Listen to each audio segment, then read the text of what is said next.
Okay.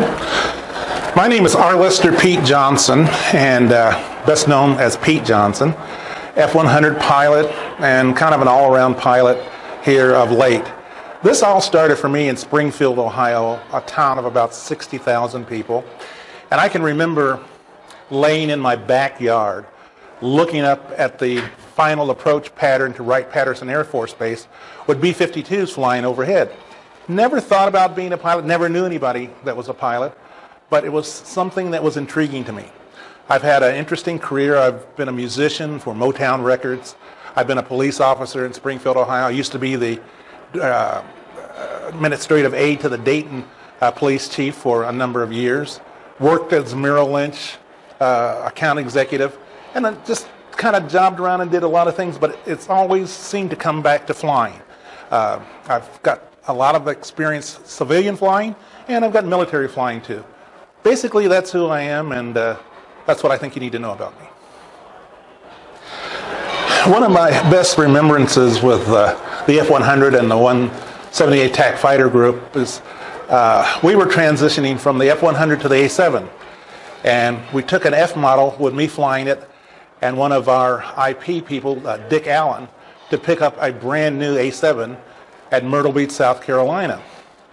Well, one of the things that we didn't know was that they had just flunked a no-notice inspection. We show up in an F-100 on final and land, and immediately we're surrounded by the air police. And so they were talking on the radio, and Dick Allen is a very, very funny man, kind of a George Burns kind of character. And so I'm trying to be polite as a young captain, and he, as a senior major, was being rambunctious in the back. He wanted to get the A-7 and get out of there. So by the time we got to the end of the runway, surrounded by the APs and their Jeeps, they told us to shut the engine down. So I was getting a little frustrated also, and I said, you know, if we shut the engine down, we lose all of our advantage. and so they didn't think that was funny, and then the voice of God came over the headset, and Dick Allen started chiming in on the radio, and he says, we're from Springfield, Ohio, the 178 TAC Fighter Group, Ohio Air National Guard. Why don't you call them, and they'll tell you who we are. Now, all this time, we didn't know that they had thought this was another trick for a no-notice inspection. So they called the number, the Audubon number that Dick gave them. What we didn't know is at the Springfield Air Guard, they had changed the Audubon number, so they were getting a busy signal. So finally, they let us taxi in, and we shut down the engines, and they wanted us to come out of the cockpit one at a time. It was like we were under arrest or something like that.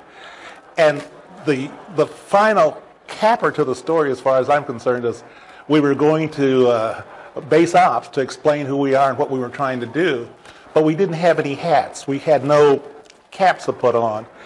And there was a colonel there telling us, you can't go anywhere without a hat.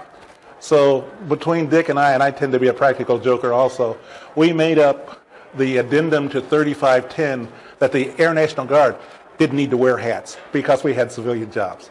That's the best story I remember.